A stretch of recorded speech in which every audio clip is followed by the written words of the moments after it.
출애굽기 15장 1절, 원래는 출애굽기 15장 전체를 좀 읽어보는 게 좋은데 이 본문 말씀은 제가 1절로만 잡았습니다. 15장 1절 말씀을 통해서 이 모세의 노래라는 제목으로 우리 같이 오늘 잠시 말씀의 은혜를 나누도록 하겠습니다. 자, 이제 여러분들이 출애굽기 이제 강의하면서 쭉 잘 쫓아오셨으니까 지금이 어떤 상황인지 아실 거예요. 이스라엘 백성들이 이제 막다른 곳에서 믹돌 앞이죠. 홍해가 있는 그 믹돌 앞에서 막 어쩔 줄 몰라 하다가 하나님께서 그 홍해 가운데 마른 땅을 드러내셨죠. 제가 저번 주에도 말씀을 드렸지만은 그 마른 땅은 이전에 사람들이 밟아보지 못한 완전히 새로운 길이라고 말씀을 드렸죠. 가나안 땅으로 들어가는 여러 길들이 있었는데 그거는 이미 사람들이 다 밟아서 난 길이라고 말씀드렸잖아요. 제가 그때도 잠시 언급을 했었던 것 같은데 사람들이 막 밟아가지고 만들어진 길에는 하나님의 말씀에 씨를 뿌리면 그게 자란다 그랬어요? 못 자란다 그랬어요? 그게 못 자라요. 못 자라. 그러니까 여러분 그게 보이는 길이로만 생각하실 게 아니고 말씀을 전하는데 그 말씀을 받은 심령에 그 말씀의 씨가 잘 이렇게 싹두고 열매를 맺지 못하는 이유 중에 하나가 뭐냐면 그 마음 가운데 수많은 사람들이 들락날락했기 때문이에요. 들락날락해서 길이 생긴 거예요. 사람이 밟아서 생긴 길이 생겼어요. 밟아서 생긴 길이 생기다 보니까 말씀을 뿌려도 말씀을 좋다고는 할지 모르지만 그 안에서 이게 열매를 맺지 못하고 씨를 깊게 뿌리내리지 못하고 열매를 맺지 못하는 거예요. 길이 너무 많아. 사람들이 왔다 갔다 한 길이 너무 많아요. 그러니까 그런 길에는 하나님의 말씀도 열매를 맺을 수가 없어요. 없어요. 그러니까 그런 길로 하나님께서 이스라엘 백성들을 인도하신 게 아니고 인류 역사상 단 한 번도 밟아보지 못한 새 길을 여셔가지고 하나님께서 이스라엘 백성들을 홍해로 건너가게 하셨다 그랬잖아요. 그렇죠? 그 물 아래에 있는 그 땅에 길이 있을 줄 어떻게 알았겠습니까? 상상도 할 수가 없는 거죠. 인간은 상상할 수 없는 길. 근데 그걸 어떻게 내셨냐면 이제 하나님께서 밤새 큰 동풍을 막 불게 하셔가지고 이 홍해를 가르신 거죠. 나중에 어떻게 되냐면 이제 물이 쫙 갈라져가지고 양 옆에 이렇게 물벽이 세워졌어요. 여러분들 영화 같은 것이 보신 거 기억이 나세요?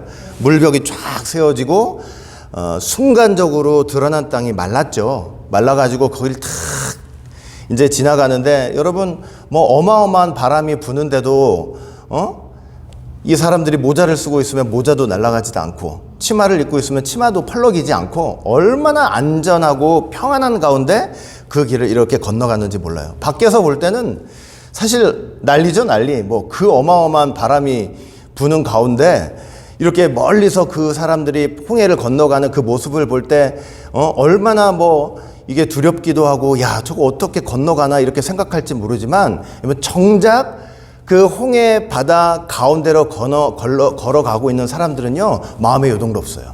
평안한 거예요. 하나님이 주시는 길을 가잖아요. 옆에서 뭐라고 그러고 난리가 나도 정작 그 길을 믿음으로 가는 사람한테는요 마음의 요동도 없는 거예요. 평안해요. 평안. 그냥 평강의 길을 가는 거예요. 그러니까 여러분 어떤 일이 있어도 내 주변에서 어떤 일이 있어도 저와 여러분들은 절대로 뭘 잃어버리시면 안 되냐면 평강을 잃어버리시면 안 돼요. 평강을 잃어버리고 마음이 요동치기 시작하잖아요. 그럼 물에 빠지는 거예요. 마른 길을 드러내놓으셨는데 마음껏 걸어가고 안전하게 걸어가라고 지금 치맛자락도 흔들리지 않을 정도로 그렇게 보호를 하고 계시는데 그 두려운 마음의 평강을 잃어버리면 그냥 빠져드는 거나 영적으로 빠져드는 거나 똑같은 거예요. 말씀 굳게 믿고 그 마른 길을 믿음으로 평강을 가지고 걸어가시면 되는 거예요. 평강을 잃어버리는 순간 다 잃어버리는 거예요.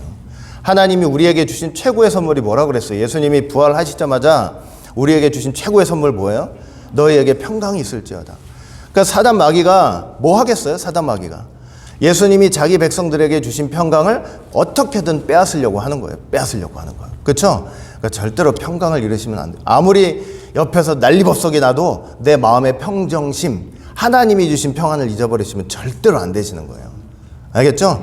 말씀 믿고 쭉 가면 돼요. 그 광야 생활 제가 한번 잠시 말씀을 드린지 모르겠지만은 성막을 중심으로 가던 그 많은 사람들 얼마나 많은 일들이 있었어요. 그냥 뭐 불평불만하고 하나님이 진노해서 불을 떨어뜨리시기도 하고 그냥 사람이 죽기도 하고 불뱀이 나오기도 하고. 그런데 성경에 기록은 되어 있지 않지만 요셉의 뼈를 들고 가고 있었던 그 무리, 요셉의 뼈를 들고 가고 있었던 그 행렬에는 뭐 불평이 있었다, 불만이 있었다, 하나님의 진노가 있었다, 난리법석이 있었다 이런 기록 하나도 없어요. 얼마나 평강 가운데 걸어갔는지 그런 기록이 없는 거예요. 그러니까 저와 여러분들은 이 광야 생활에서 오직 하나님 언약의 말씀을 믿고 평강한 마음으로 걸어가시면 되는 거예요. 아시겠죠? 그래서 이제 이스라엘 백성들이 바다 가운데 드러난 그 육지로 이렇게 쭉 행진하는 거예요. 뭐 장엄하죠, 장엄해요. 미친 듯이 이제 바로 왕이 쫓아왔는데 자기도 그걸 건널 줄 안 거예요.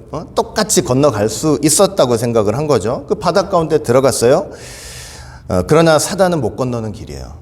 그 길은 하나님이 택한 하나님의 백성이 걸어갈지언정 사단 마귀는 절대로 걸어갈 수 없는 길이에요. 절대로 걸어갈 수 없어요.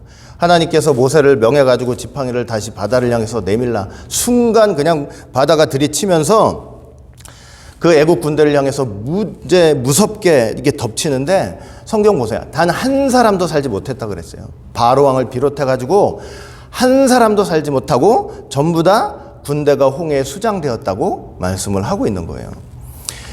자, 상상을 해보세요. 이제 여러분들의 상상력을 좀 동원을 하셔야 돼. 이제 참 그 긴박한 상황 속에서 뭐 바람이 그렇게 부는 것도 엄청난 일이고, 제가 나중에도 말씀드리겠지만 지금 괌에 엄청난 태풍 불었던 거 혹시 기억나세요?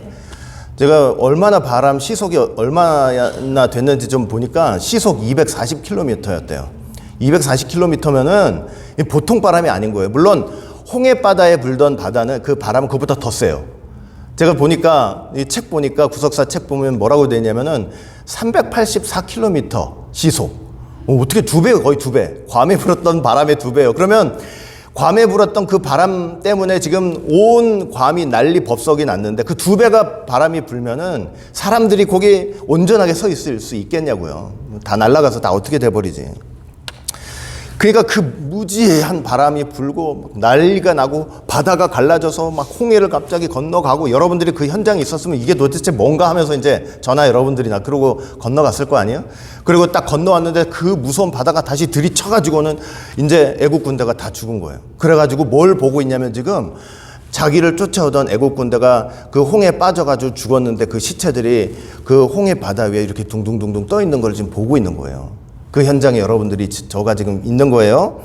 근데 바로 그 시각 그 현장에서 모세와 이스라엘 백성들이 한마음 한뜻으로 노래를 부르기 시작해요.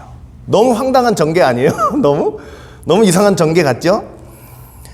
바로왕과 그 군대를 수장시키고 자신들을 구원하신 그 하나님의 은혜를 직접 목도하는 가운데 노래를 부르기 시작하는 거예요. 이게 웬 뚱딴지 같은 노래냐. 근데 여러분 일단 이 노래는 이스라엘 백성들이 예전부터 늘 알고 불러오던 그런 노래는 결코 아니었습니다. 결코 아니었죠. 하나님께서 바로 그 시각 그 현장에서 모세에게 즉시 알려주신 노래예요. 지금까지 한 번도 불려본 적이 없는 노래. 그래서 새 노래예요. 사실은 새 노래. 여기서 부르는 노래가 새 노래인 이유가 뭐냐면 그들이 경험한 출애굽 사건과 홍해 사건이 인류 역사상 있지 않았던 단 한 번도 있지 않았던 하나님의 새 일이었기 때문이에요. 하나님의 새 일이 벌어졌기 때문에 하나님께서 새 노래를 주시고 새 노래를 부르라고 지금 명령을 하신 거예요. 그러니까 노래 작곡자, 작사자가 누구세요? 하나님 자신이에요. 하나님 자신. 제가 그러고 나서 출애굽기 15장을 보니까 새롭더라고요.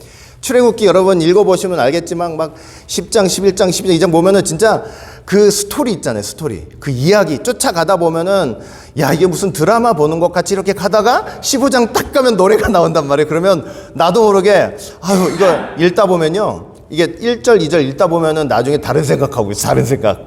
그리고 이제 넘어가다 16장 또 이제 뭐 만나 사건 나오고 이러면 또 거기서 집중이 되고 그럴 경우가 참 많았는데 야, 하나님께서 이런 순간에 모세에게 작곡, 작사하신 그 노래를 딱 주셨다고 생각을 하니까 이게 새로운 거예요. 출애굽기 15장의 그 모든 기록은요, 하나님께서 직접 모세에게 써서 주신, 모세에게 알려주신 그 하나님 자신의 기록인 거예요. 자신의 노래. 그러니까 얼마나 귀한지 모르겠더라고요. 제가 새삼 보니까. 한번 상상해서 보세요. 200만이 넘는 사람들이에요. 200만이 넘는 사람들. 200만이 넘는 사람들이 무사히 홍해를 건너고 나서 지금 홍해에 수장된 자기를 죽일 듯이 쫓아오던 그 애국 군대들이 다 죽어서 홍해 위에 시체로 둥둥둥둥 떠 있어요. 응? 하나님 그 구원의 은혜 감사해가지고 막 노래를 부른다고 할 때, 여러분 다윗 때 성가대를 만들었거든요. 다윗 왕 때. 그 성가대가 몇 명이었냐면 4,000명이에요. 4,000 성가대, 4,000 찬양대. 여러분 4,000 찬양대가 부르는 찬양도 얼마나 이 장엄할까요? 장엄한데 그 4,000명의 500배가 되는 거예요. 500배가. 상상이나 해보셨어요? 500배가 되는 200만이나 넘는 사람들이 그 현장에서 그 모든 것들을 체험하고 목도한 그 현장에서 하나님이 가르쳐 주신 가사와 그 곡을 가지고 찬송을 부른다고 할 때, 야, 천지가 움직이지 않았겠냐고요. 4,000명이 불러도 난린데, 여기서 지금 이 공간에서 여기 지금 우리 지휘자가 성가대 지휘자면 지휘자 겸 성가대원 겸 해가지고 찬양 부를 때 한 사람이 불러도 쩌렁쩌렁 울리는데, 여러분 200만이 불렀다고 생각해 보세요. 제가 상상이 안 되는 거예요. 야, 그게 어떤 걸까? 에? 어떤 걸까? 얼마나 정말 가서 제가 직접 가가지고 그 현장에서 그 노래를 듣고 싶더라고요. 곡도 너무 궁금한 거야. 야, 하나님이 도대체 어떤 곡을 주셨을까? 야, 너무 궁금하고 그 자리에 가서 그걸 들었을 때 막 진짜 천지가 진동할 것처럼 그 찬양 소리를 이렇게 상상을 해보니까 너무 그게 장엄하고 위대하더라고요. 근데 우리는 막상 우리 눈으로 보는 건 출애굽기 15장 글밖에 없거든요. 가사밖에 없으니까 그냥 무심코 넘어가게 되더라고요. 읽다가 보면은 머리에서 이렇게 지나가 버리고. 너무나 귀한 그런 현장이었다는 걸 먼저 저와 여러분들이 이제 생각을 하고 계셔야 된다는 소리예요. 자, 이 모세 노래가 되게 중요한 이유가 있어요. 이게 왜 중요하냐면, 여러분 종말론적으로 어린 양의 노래와 깊은 연관이 있어요. 계시록 여러분 15절을 보시면은, 계시록 15절을 보시면은 이제 이런 기록이 나와요. 계시록 15장 2절이에요. 여기 보니까 이런 기록이 있어요.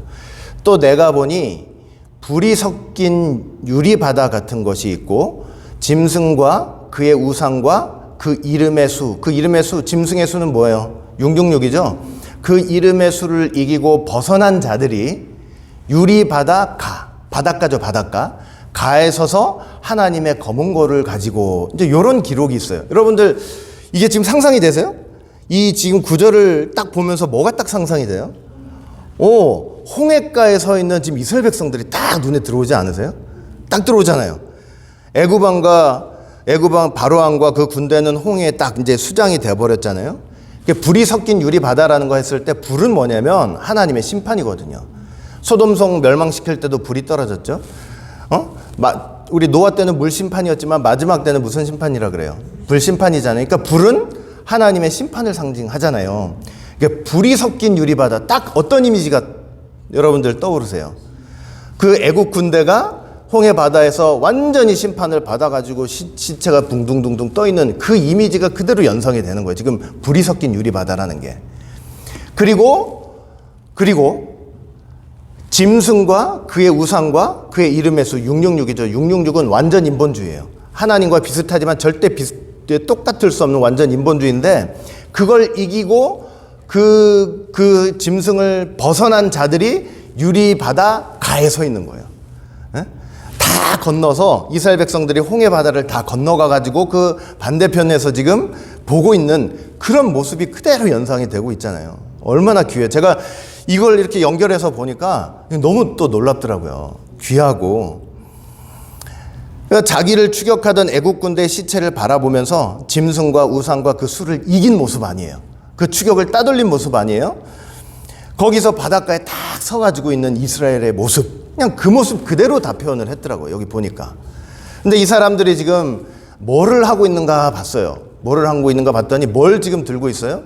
하나님의 검은 고를 들고 있다. 이게 찬양의 도구겠죠.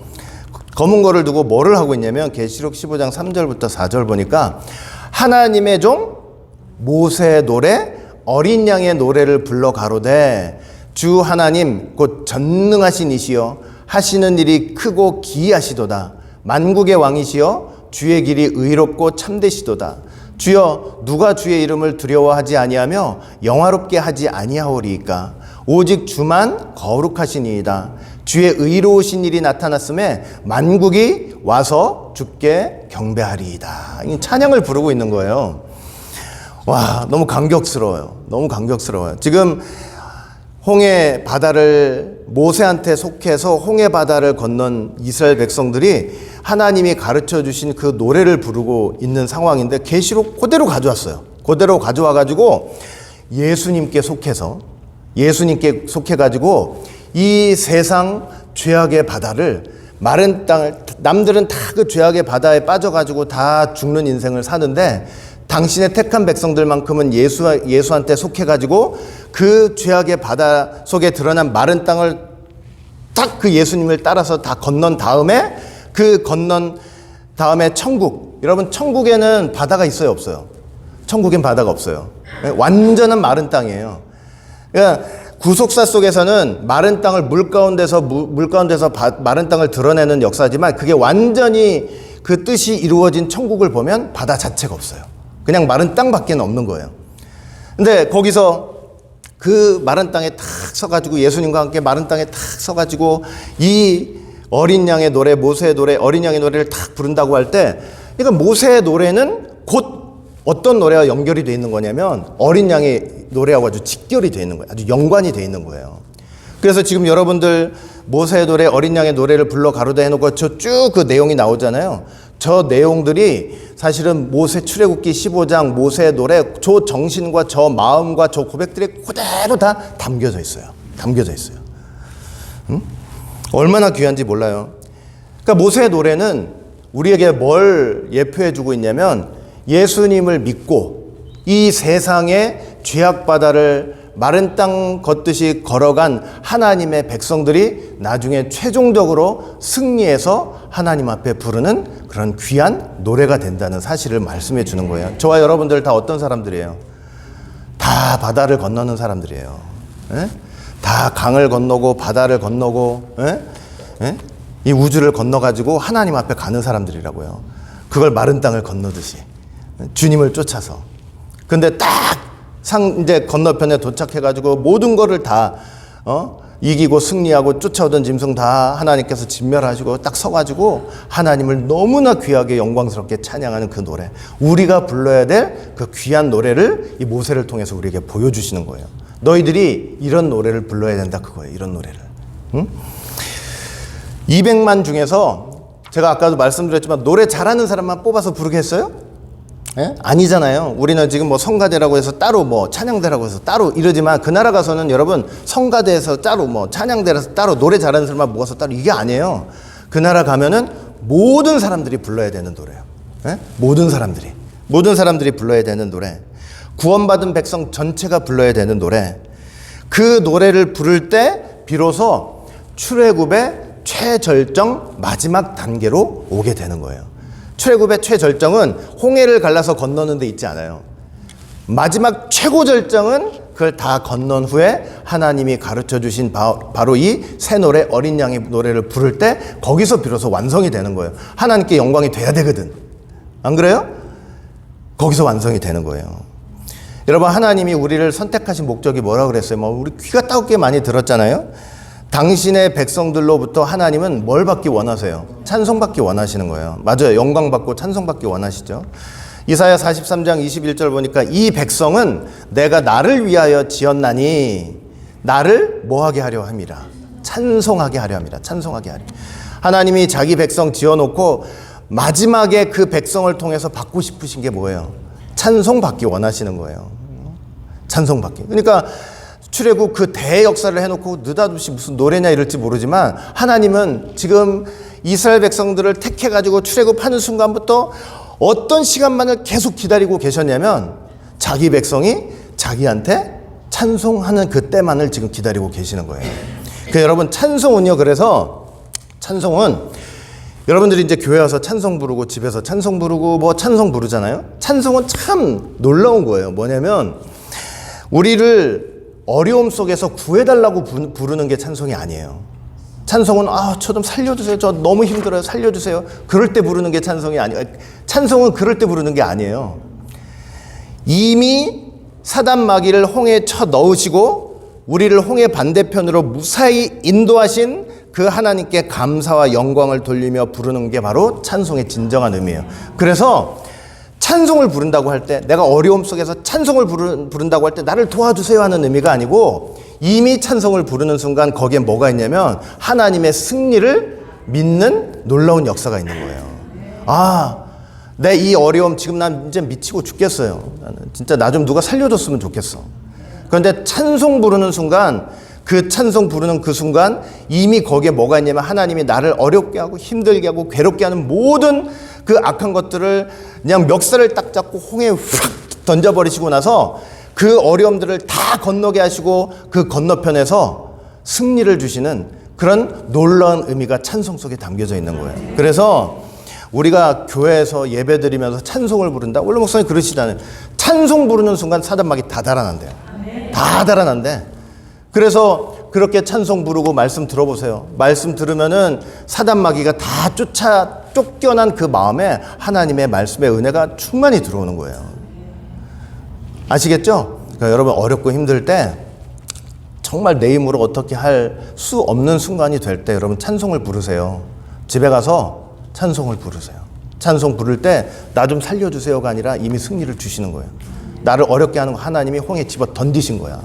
그리고 다 건너게 하시는 역사예요. 찬송 부르셔서 승리하시길 바라겠습니다. 그러니까 교회는 말씀만 갖고 되는 게 아니에요. 말씀 충만해야지, 기도 충만해야지, 뭐도 충만해야 돼요. 찬송도 충만해야 돼요. 그런 충만이 없으면 교회는 부흥될 수가 없는 거예요. 자, 이제 모세의 노래인데, 그냥 모세의 노래는 제가 이제 그냥 이렇게 막 노래 하나를 막 분석하려고 하니까 마음이 그래요. 그냥 노래는 사실 노래를 부르면서 은혜가 되는 건데, 그래도 제가 간단하게 그냥 여러분들이 읽어보면서 내용은 또 알아야 될 거 아니에요. 여러분 수십 년 성경 읽으셨죠? 근데 출애굽기 15장 모세의 노래를 유심하게 생각하면서 읽어보신 적 있어요, 없어요? 단 한 번도 없거든요. 아무리 신앙생활 오래 했어도. 저도 마찬가지고. 그러니까 가볍게 제가 하나씩 읽어나가면서 간단하게 설명하면서 넘어갈 테니까 그냥 그렇게 넘어가시면 될 것 같아요. 자, 이게 1절부터 18절까지예요. 1절부터 18절까지가 모세의 노래인데 이게 네 부분으로 나눠져요. 네 부분으로.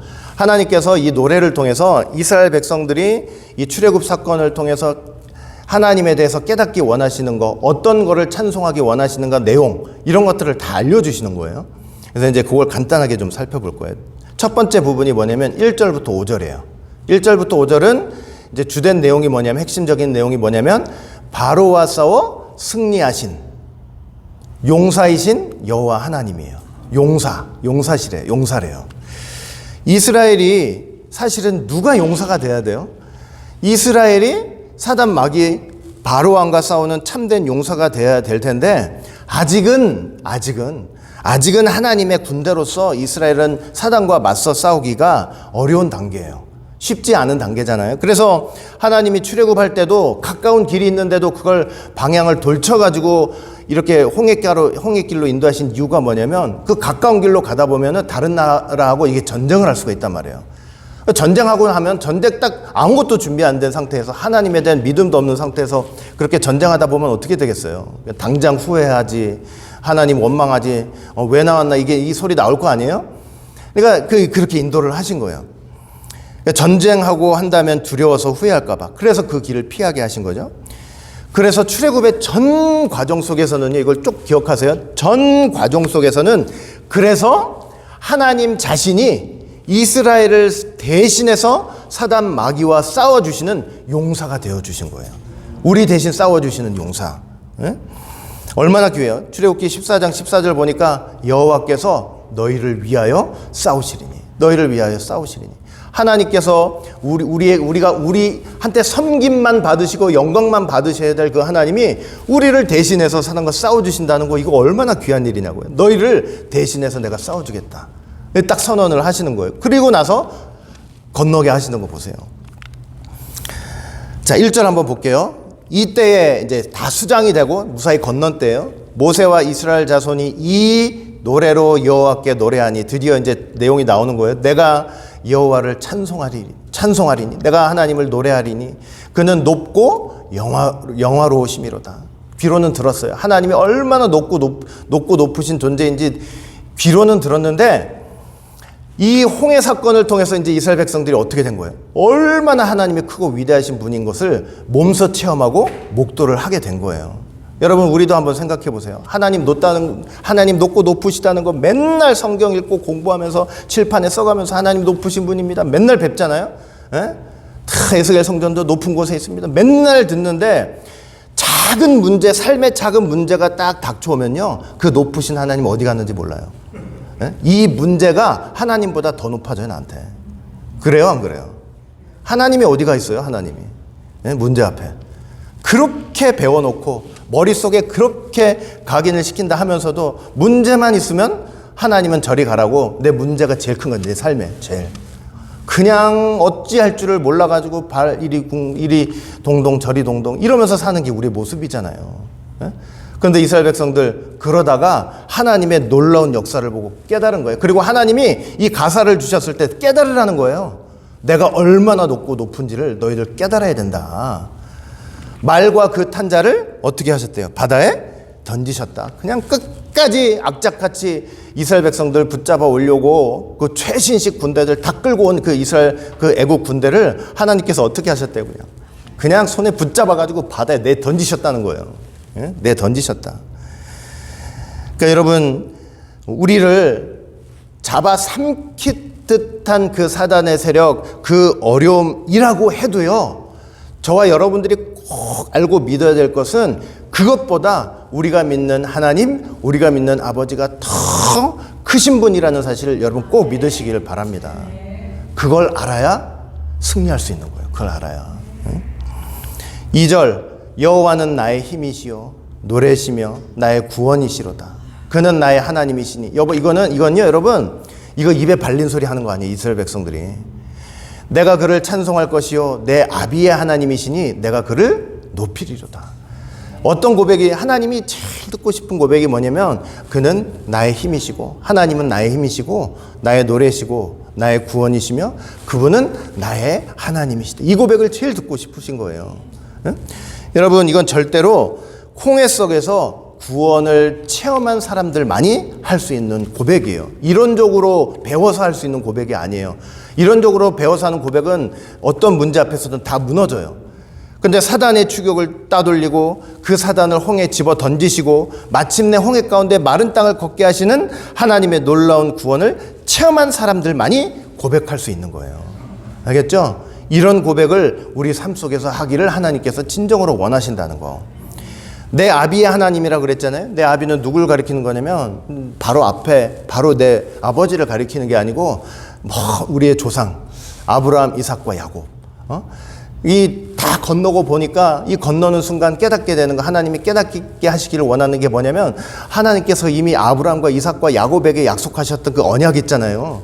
그 언약대로 이 엄청난 일을 하나님께서는 마침내 하신 거구나. 요걸 깨닫게 하시기를 원하시는 거예요. 신실하신 하나님, 미쁘신 하나님, 반드시 약속하신 것은 지키시는 하나님, 그리고 더 나아가서 창세전에 이미 작정하시고 예정하신 모든 것을 그대로 이루시는 하나님이에요. 여러분, 창세전에 저와 여러분들을 구원하시기로 예정하셨다면 하나님은 어떻게 하시는 분이에요? 이 역사 속에서 홍해라도 갈라버리시고 그를 쫓아오는 사단 마귀를 그 홍해에 쳐 넣으셔서라도 저와 여러분들을 구원하시는 하나님이시라는 것을 여러분 꼭 믿으시기를 바라겠습니다. 4절 보니까 여호와는 용사시니, 아까 말씀드렸죠? 용사래, 용사. 우리를 위한 용사. 여호와는 그의 이름이시래요. 여호와, 우리의 용사 되신 하나님의 이름이 여호와래. 여호와는 뭐냐면 스스로 영원토록 자존하시는 분이에요. 그리고 자기 백성들을 향해서 한없이 은혜와 긍휼을 베푸시고 언약하시는 하나님의 이름이 바로 여호와예요. 그분이 우리의 용사가 되셔가지고 우리를 위해서 대신 싸워주신다는 것이죠. 마귀가 절대로 이길 수 없는 분이라는 거예요. 4절 5절 그가 바로의 병거와 그 군대를 바다에 던지시니 그 택한 장관이 홍해에 잠겼고 그 큰 물이 그들을 덮으니 그들이 돌처럼 깊음에 내렸도다. 하나님께서 그 쫓아오던 애국 군대를 이렇게 진멸을 하시는데 어떻게 진멸하셨다고 했냐면 홍해에 수장시켜가지고 다시는 떠오르지 못하게, 다시는 자기 백성들을 괴롭히지 못하게 그렇게 하신다는 거예요. 여러분 계시록 봐도 마찬가지예요. 계시록 보면 택하신 자기 백성들 괴롭히고 힘들게 만들고 미혹하고 하나님 쫓아야 되는데 나를 쫓아라 했던 그 사단의 역사, 그 사단의 역사가 있는 큰 성 바벨론을 하나님이 나중에 어떻게 하시는지 아세요? 에? 어떻게 하시느냐? 계시록 18장 21절 우리 같이 한번 읽어볼까요? 같이 시작.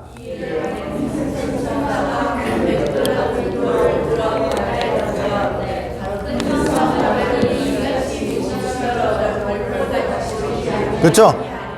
맷돌 같은 거를 킴센 천사가 바다에 탁 던졌는데 마치 그 것처럼 큰 성 바벨론을 던지셔가지고 다시는 보이지 않게 하신다 이렇게 말씀을 하시는 거예요. 그러니까 우리를 괴롭히고 힘들게 만드는 모든 어려움들, 미혹의 역사, 사단의 역사, 하나님이 결국은 다시는 우리를 그렇게 할 수 없도록 그렇게 완전하게 심판하신다는 그 놀라운 사실을 지금 고백하도록 하고 있는 거예요. 얼마나 귀해요? 6절부터 10절 문제 두 번째 부분이에요. 이거는 주의 콧김으로 바다를 가르신 창조주 여호와. 이게 무슨 말이냐면 우리를 대신해서 이스라엘을 대신해서 용사가 되어주셔가지고 애굽 군대를 물리치신 바로 그 하나님은 어떤 하나님이냐? 알고 보니 창조주 하나님이시라는 거예요. 창조주 하나님. 그냥 가까이서 우리를 구원하시고 모세를 통해서 말씀하시고 그냥 우리 인도하시는 그냥 그런 애굽 사람들이 단순히 보듯이 히브리 사람의 하나님의 사람의 하나님이 아니고 단순히 그게 아니고 그 하나님은 어떤 분이었다는 거 사실은 내가 온 우주를 창조한 창조주야 하는 것을 알려주고 싶으신 거예요. 하나님께서 지금. 그래서 6절 여호와여 주의 오른손이 권능으로 영광을 나타내시니이다. 여호와여 주의 오른손이 원수를 부수시이다. 그 애국 군대를 물리친 그 손을 그거를 뭐라고 표현하고 있냐면 주의 오른손이라 그랬잖아요. 그런데 이 주의 오른손은 사실은 애국 군대를 물리치시기 전에 뭐 하시던 손이었어요? 이거 온 우주 만물을 창조하시던 손이었어요. 창조하시던 손. 그래서 이사야 48장 13절 보니까 표준 세번역으로 보면 내 손으로 땅에 기초를 놓았고 내 손으로 하늘을 폈다. 내가 하늘과 땅을 부르기만 하면 하늘과 땅이 하나같이 내 앞에 나와 선다 하면서 주의 오른손은 온 우주 만물을 창조하신 손이라고 말씀을 하고 있잖아요. 그 손으로, 그 창조의 손으로 이 원수를 물리쳐 주시는 거예요. 우리의 창조주께서 우리의 용사가 되셔가지고 원수를 물리쳐 주신다는 거. 7절 주께서 주의 큰 위엄으로 주를 거스리는 자를 엎으시니이다. 주께서 진노를 발하시니 그 진노가 그들을 초계같이 사르시니이다. 하나님께서는 자기를 거스리는 자를 절대로 용서하지 않으세요. 절대로 용서하지 않으세요. 엎으신다. 아무리 큰 건물이라고 해도, 아무리 큰 세력이라고 해도, 아무리 큰 권력이라고 해도 하나님은 그 큰 건물을 무너뜨리듯이 다 무너뜨려 버리신다는 거예요. 진노를 발하신다. 이 불태우다라는 말에서 파생이 된 건데 불로써 심판을 하신다 그런 말씀을 하고 있는 거예요. 그러니까 그렇게 10대 재앙 속에서 그냥 끊임없이 불순종하고 거짓말하고 마음을 강팍해 하고 내보내놓고도 다시 잡겠다고 쫓아가던 하나님을 대적하던 그 애굽 원수 사단막이 하나님께서는 어떻게 하시는 거예요? 절대로 용서하지 않으시고 하나님의 공의가 용서치 않으시고 그들을 진멸하신다 이런 말씀을 하고 계시는 거죠. 8절 주의 콧김에 물이 쌓이되 파도가 언덕같이 일어서고 큰 물이 바다 가운데 엉기나이다. 이 콧김이라는 거는 뭐겠어요? 콧김. 아까 말씀드렸죠. 그 홍해를 가를 때 바람이 불러 큰 동풍이 불었다고 했죠. 그렇게 동풍이 불어서 홍해가 가를 정도면 이 바람 세기가 얼마나 돼야 된다 그래요? 여러분 책 보면서 많이 공부하셨죠? 시속 240마일 또는 시속 384km. 어마어마한 바람이잖아요. 근데 그게 하나님한테는 뭐밖에 안 된다는 거예요. 콧김밖에 안 된다는 거. 콧김. 창조주시니까 그런 거죠. 콧김으로 싹 한번 콧김을 딱 뱉으셨는데 이 역사 속에서는 큰 동풍이 돼가지고 바다를 가르시는 거예요. 그게 창조주 하나님의 능력과 권세죠. 그런 하나님께서 자기 백성들을 위해서 그렇게 콧김으로라도 역사하시는 거, 우주를 섭리하시면서 역사하시는 그 하나님을 말씀을 하고 있는 거죠. 9절 대적의 말이 우리 애굽 바로왕이죠. 애굽 사람들, 내가 쫓아 미쳐 탈취물을 나누리라. 내가 그들로 인하여 내 마음을 채우리라. 내가 칼을 빼리니 내 손이 그들을 멸하리라. 뭐 두려운 게 하나도 없죠. 하나님 두려운 게 없어요. 그렇게 당해놓고도 하나님을 우습게 봐요. 우습게 보니까 겁이 없어지고 또 다시 쫓아다니는 거예요. 왜 사람이 여러분 왜 교만하고 자기가 가야 되지 않을 그 자리를 자꾸 가려고 하냐면 하나님에 대한 두려움이 없어서 그런 거예요. 두려움이 없으니까 그렇게 당하고도 또 쫓아가서 저렇게 자기 뜻을 이루겠다고 저렇게 난리를 치는 거예요. 그런데 10절 주께서 어떻게 하셨어요? 주의 바람을 일으키심에 바다가 그를 덮으니 그들이 흉룡한 물에 어떻게 잠겼대요? 납같이 잠겼다고 말씀을 하고 있는 거죠. 다시는 떠오르지 못하도록 영원한 심판을 하신다는 그런 의미가 되는 거예요. 자, 세 번째 부분은 11절부터 16절인데 이제 여기서는 어떤 하나님을 지금 찬양하는 거냐면 절대 주권을 가지신 왕이신 여호와 하나님을 찬양해요. 11절 보니까 여호와여 신중에 주와 같은 자가 누구이니까 주와 같이 거룩함에 영광스러우며 찬송할 만한 위엄이 있으며 기이한 일을 행하는 자가 누구니까. 여러분 계시록 15장 나중에 가서 한번 읽어보세요. 거기에 어린 양의 노래하고 다 맥이 똑같은 거예요. 다 맥이 똑같아.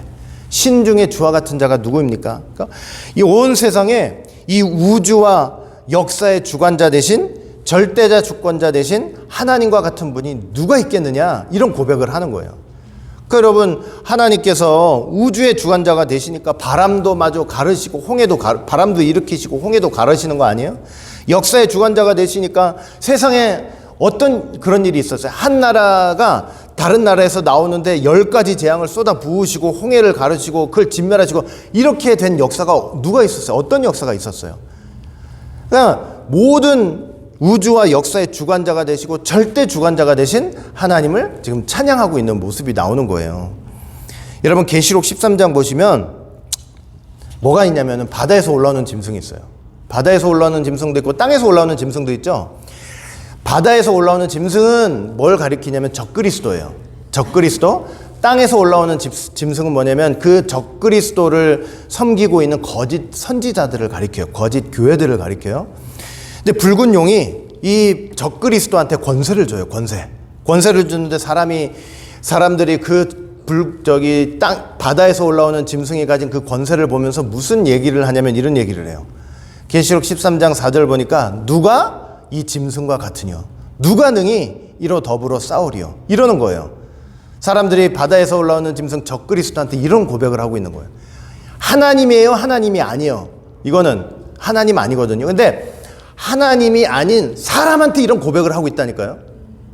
이 사람과 같은 사람이 세상에 어디 있느냐 이런 고백이에요. 이게 지금 짐승이라고 표현이 돼 있을 뿐이지 사람이에요. 사람. 제 말이 이해되세요? 안 되세요? 사람한테 이런 고백을 하는 거예요. 이 사람 같은 사람이 세상에 어디 있냐고 고백하는 거예요. 그러니까 모든 우주와 역사와 절대적인 주권이 마치 사람한테 있는 것처럼 적그리스도가 그러는 거예요. 나 같은 자가 세상에 어디 있냐고. 나처럼 똑똑하고 스마트하고 나처럼 말씀 잘 깨닫고 나 같은 사람이 어디 있느냐. 그 사람은 다 적그리스도가 된다는 거 여러분 꼭 믿으시길 바랍니다. 짐승이에요. 깨닫지 못하니까 그런 소리를 하고 앉아있는 거예요. 적그리스도. 예? 그러니까 모든 역사와 주관자이신 하나님의 그 절대 주권을 보면서 자기도 흉내내고 싶은 거예요. 그걸 자기도 행사하고 싶은 거예요. 이 땅에서. 예? 근데 가짜예요. 가짜. 근데 그 짐승이 참 하나님의 섭리죠. 하나님의 섭리예요. 그냥 아예 애초에 붉은 용이 그 권세를 줬을 때 하나님이 집어쳐 하고 내 던졌으면 좋은데 42달 동안 일할 수 있는 시간을 주시는 거예요. 하나님이. 사람이 나 같은 사람이 어디 있느냐 이러는데 하나님같이 흉내를 내는데 하나님이 그 사람한테 일할 수 있는 시간을 주는 거예요. 왜 이럴까요? 도대체 왜 이러는 걸까? 하나님이 왜 이러시는 걸까? 그냥 애초부터 밟아버렸으면은 뭐가 문제가 있겠어요. 그리고 그 기간에 이 보이지 않으시는 참 하나님과 그의 참된 백성들을 회방하기 시작하는 거예요. 그 권세를 받아가지고. 근데 거기 계시록 13장 보시면은 어떤 구절이 나왔냐면 딱 이 구절이 있어요. 성도들의 인내와 믿음이 바로 여기에 있느니라. 절대로 사단의 주권에 굴복해서는 안 된다는 의미입니다. 사람의 주권에 굴복하면 절대 안 돼요, 여러분. 절대 안 돼요. 나 같은 사람이 어디 있냐? 절대로 그 주권 아래 우리가 굴복하고 있으면 안 된다는 소리예요. 하나님께서요, 사단한테 왜 자기 백성들을 이렇게 힘들게 그 밑에서 고생하게 만드시냐? 사단 입장, 제가 늘 말씀드리죠. 사단 입장에서는 목표가 뭐예요? 목표가. 사단 입장에서는 내 백성 만들어가지고 그냥 같이 지옥 들어가자 이거지만 하나님 입장에서 그 사단한테 무려 42달 전 3년 반을 자기 백성들을 그 밑에서 고생시키는 이유는 분명해요. 다른 거 아무것도 없어요.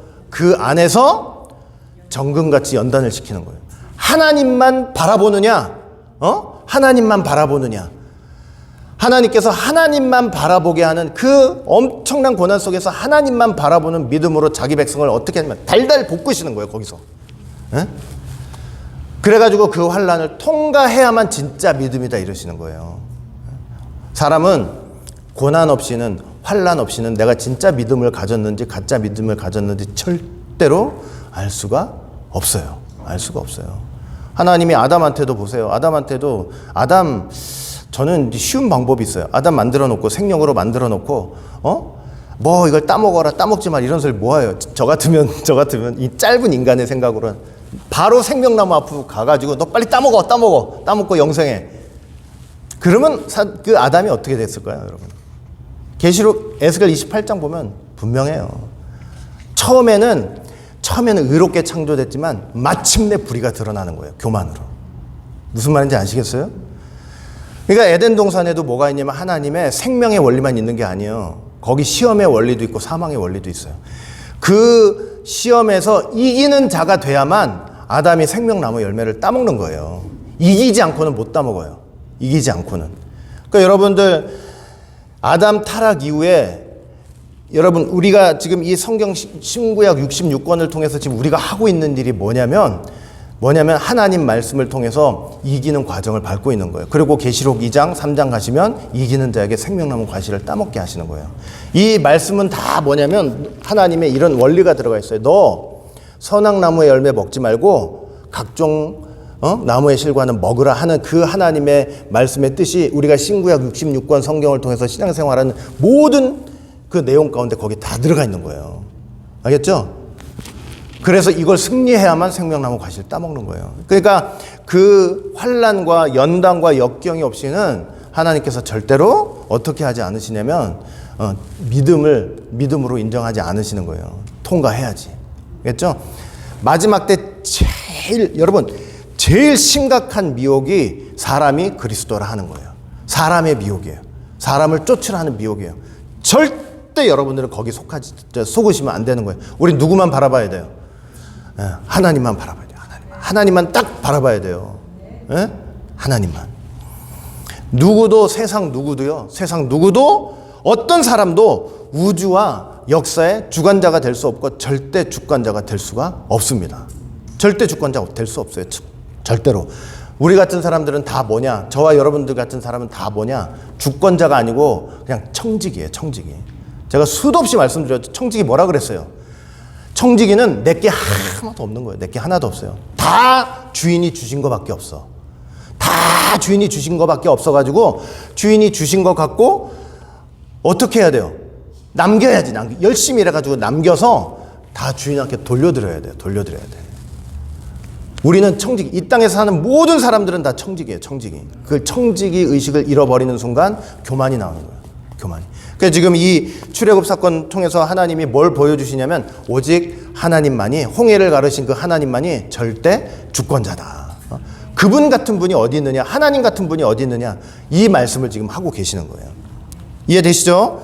12절 보시면은 짐승 거짓 선지자 다 지옥 불구덩이에요. 지옥 불구덩이.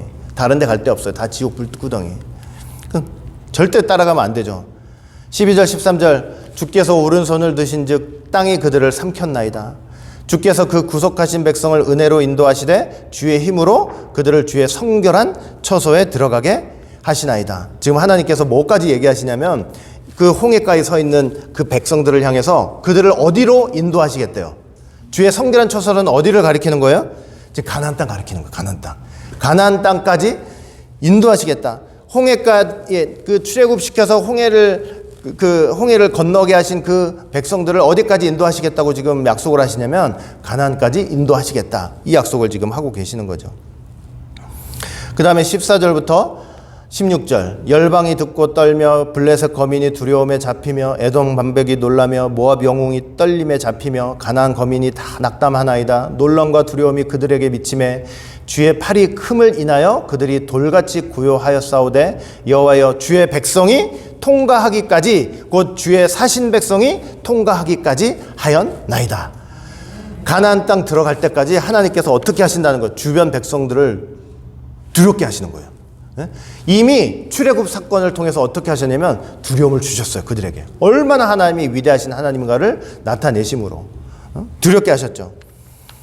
이거는 뭐냐면 가나안 땅 가는 모든 여정 속에 하나님께서 너 어떤 원수 사단 마귀도 너희들 못 건드려. 내가 두려움 줄 거고 너희들 철저하게 지킬 거야. 악한 자들이 너희들 털끝 하나 손끝 하나 되지 못하도록 내가 반드시 지켜줄 거야 하는 그런 약속을 지금 하고 계시는 거예요.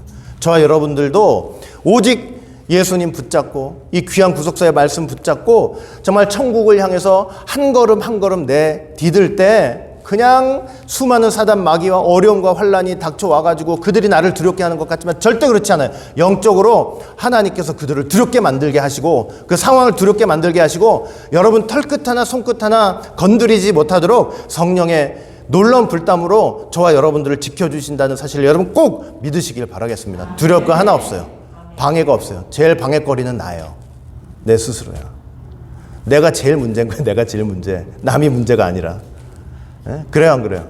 내가 제일 문제예요. 내가 제일 문제. 나만 똑바로 하면 되는 거예요. 나만. 하나님 앞에서. 나만 똑바로.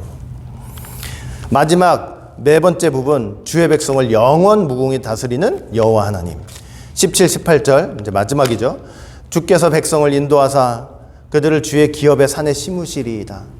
여호와여 이는 주의 처소를 삼으시려고 예비하신 것이라. 주여 이것이 주의 손으로 세우신 성소로소이다. 여러분 참 재밌어요. 이 구절을 한번 잘 보세요. 자 보세요. 하나님이 출애굽한 이스라엘 백성들을 최종적으로 지금 어디로 인도하시려고 하는 것 같으세요? 맞아요. 주의 기업의 산, 주의 처소 삼으시려고 예비하신 곳, 주의 손으로 세우신 성소. 여러분 가나안 땅이죠. 사실은 가나안 땅이고 예루살렘 시온산이에요.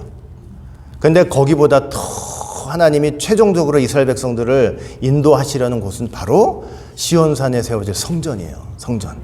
하나님이 출애굽한 이스라엘 백성들을 우리가 가나안 땅 간다 이러지만 단순히 가나안 땅 간다 그러지만 궁극적으로는 어디로 인도하시려고 하는 역사냐면 주의 성전으로 인도하시는 역사예요. 주의 성전으로 인도하셔가지고 뭐 하시려고 하느냐. 18절 마지막 같이 한번 읽어볼까요? 시작. 여호와의 다스리심이 영원 무궁하시도다 하였더라. 그랬잖아요. 하나님께서 그 성전에서 성전으로 인도하신 그 백성들을 어떻게 하시겠다는 거예요. 영원 무궁토록 나의 백성 삼아 다스리겠다고 말씀을 해주시는 거예요. 얼마나 귀한 소망이에요. 지금 홍해에서 노래 부르고 있는 이 사람들을, 그 승리의 노래를 부르고 있는 사람들을 그냥 홍해를 건넌 사실 거기서 끝난 게 아니고 그 광야 40년 차 지나게 하셔가지고 결국 가나안 땅 들이게 하셔서 거기서 성전 짓게 하시고 그리고 그 성전으로 인도하셔서 내가 그 성전을 통해 너희들 영원토록 다스릴 거야 이렇게 말씀을 하시는 거예요. 얼마나 귀해요. 그러니까 여러분들이나 저나 지금 이렇게 성전에서 교회에서 예배 드리고 있는 거 얼마나 귀하고 구속사 속에서 복된 일인지 분명히 생각하셔야 돼요. 하나님이 이스라엘 백성들 왜 출애굽시켰어요? 성전에 그들을 인도해서 예배 드리게 하시려고 하는 거예요. 여러분들 왜 예수 믿게 하셨어요? 이 교회 성전에 인도하셔서 여기서 예배드리게 하시고 여기서 여러분들을 영원 무궁토록 통치하시려고 하나님께서 인도하신 거예요. 여러분들이 지금 그 목적, 하나님의 목적 속에 있는 거예요. 하나님의 목적 속에. 아시겠죠? 그리고 이것은 결국 천국에서 이루어질 영원한 통치까지도 하나님은 지금 염두를 해두시면서 말씀을 하시는 거예요. 우리 모든 성도는 다시 한번 제가 지금 막 또 한 절씩 설명을 했기 때문에 또 이게 지나고 보면은 그게 또 내용이 하나도 안 들어오죠? 집에 돌아가셔가지고 반드시 1절부터 18절 되게 짧잖아요. 짧으니까 꼭 읽어보세요. 꼭 읽어보시면서 얼마나 구속사회 속에서 이게 얼마나 위대하고 대단한 노래인지를 한번 생각해보고 내가 천국 가서 부를 노래다. 천국 가서 부를 노래다 생각하시면서 한번 쭉 읽어보세요. 제가 막 유튜브 찾아가지고 혹시 이걸 가지고 곡을 붙인 사람이 있나 해가지고 막 찾아봤는데 그게 잘 들어오질 않더라고요. 그런 사람도 있을 것 같아요. 막 곡을 붙이고 싶은 사람이 있을 것 같아요. 근데 사람이 아무리 곡을 붙여도 하나님 나라 가서 천국 가가지고 하나님이 주시는 곡 속에서 이 가사를 노래 부를 때 아마 세상의 온 우주의 어떤 소리보다 장엄하고 아름답고 귀한 음악이 될 것 같아요. 이런 찬송을 우리가 부르게 된다는 거 여러분 꼭 기억하시길 바라겠습니다. 이 모세의 노래를 다시 깊이 묵상하면서 우리를 대신 싸워주시며 용사가 되셔가지고 싸워주시면서 사단을 진멸하시고 마침내 우리를 구원하시고 성전으로 천국으로 인도하실 하나님을 찬양하며 이 땅에서도 승리를 누리시며 사는 모두가 되시기를 주의 이름으로 간절히 축원을 드리겠습니다. 기도합니다. 사랑과 은혜가 풍성하신 아버지 하나님, 오늘 이렇게 모세의 노래, 우리가 무심코 넘어가기 쉬운 내용이지만 다시 한번 그 배경과 노래 내용을 살펴보면서 얼마나 귀하고 복된 노래인지, 예수 믿는 우리가 정말 천국에서 그 나라 가서 마지막으로 최종적으로 하나님께 영광을 돌리며 부를 그 노래라는 사실을 깨닫게 하여 주시니 너무나 감사합니다. 우리가 예수님 따라서 이 세상의 죄악의 바다, 이 죄악의 우주를 다 건너서 완전한 마른 땅 천국에 이를 때 거기에서 부를 귀한 찬송인 것을 믿고 감사하며 다시 한번 이 가사들을 생각해 보면서 믿음으로 찬송 부르고 노래 부르는 우리 다 될 수 있도록 인도하여 주시옵소서. 이 찬송을 부르며 어떤 어려움과 환경과 삶 속에서도 제발 지지 않고 절망하지 않고 뒤로 침륜하는 자가 되지 않고 이미 주신 승리를 누리는 귀한 백성들 다 될 수 있도록 인도하여 주시옵소서. 감사하며 예수님 이름으로 기도합니다. 아멘.